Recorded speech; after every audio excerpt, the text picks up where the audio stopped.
That's awesome. So, well, let's jump into that because you bring that up right away. And so let's talk about up-leveling omnichannel. And I think that this is an interesting subject for the very reason that most contact centers are more multi-channel than they really are omnichannel.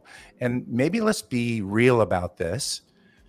Most organizations still are very heavily centered on voice and maybe email and chat. So they've got maybe 2 or 3 channels alive, but there's much more.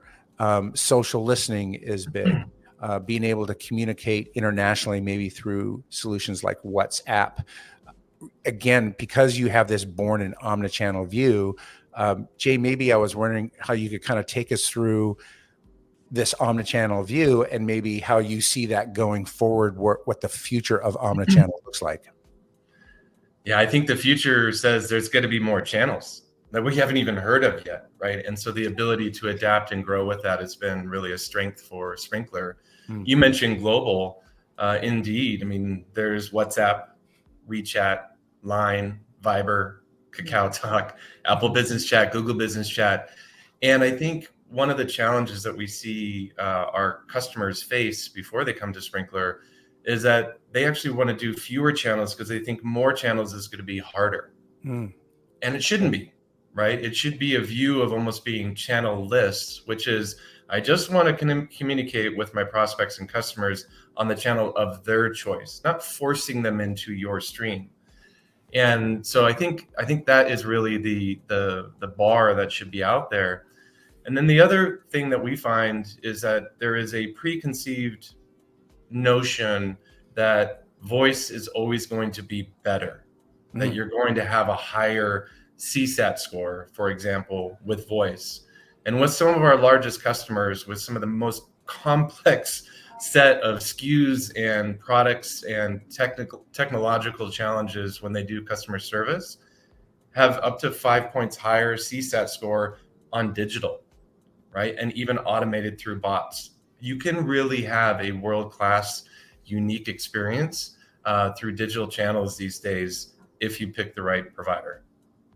That makes a lot of sense. Maybe Vicky, I'm gonna throw up here your interface, and I would love for you to kind of unpack this for the audience because I believe that seeing is believing, and there's some magic here.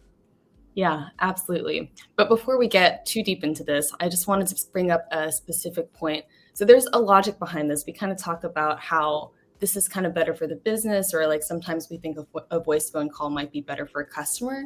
But if we're just thinking about it, if a customer asks, how do I return or how do I exchange this? What does it matter what channel it's on? Like it could come through email. If it's on a Twitter DM, it's the same question.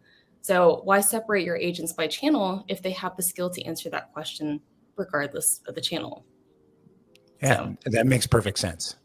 Yeah, absolutely. Okay, so we got my screen shared right now. And then for our friends without video right now, we're looking at the agent desktop, where an agent spends about 99% of their time responding to customers. So it is omnichannel or channel-less.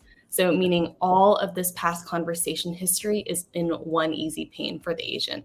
So right now I'm looking at a single fluid feed of a person, Nick Catero, our customer, chatting with a live chat, and then switching over to channel voice or to a voice channel. We see the entire call transcription going on right here between the agent and the customer.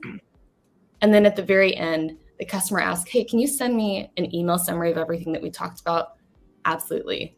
And this is coming from the same agent, and it's following the customer on their channel of choice.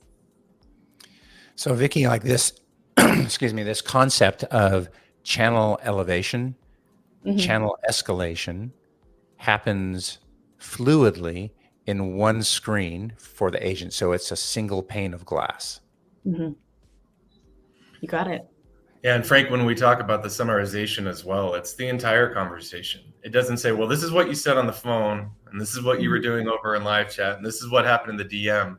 It's a case. So there's an entire case management system built into the Sprinklr console and system that also integrates with other key platforms. If a customer has another preferred CRM, for example. Mhm. Yeah, I think that's one of the things that's really powerful when we look at your interface versus other contact center interfaces. It's really clear that from the very beginning, channels were core to the entire solution. And I know that we will break that down more as we look at the marketing aspects of this, because this has such a broad play in the enterprise. We think many times around a contact center as being something that is working strictly on advocacy or maybe adoption for a customer and their clients. But truly, what this is about is fundamentally being able to support the revenue generating side of the business as well.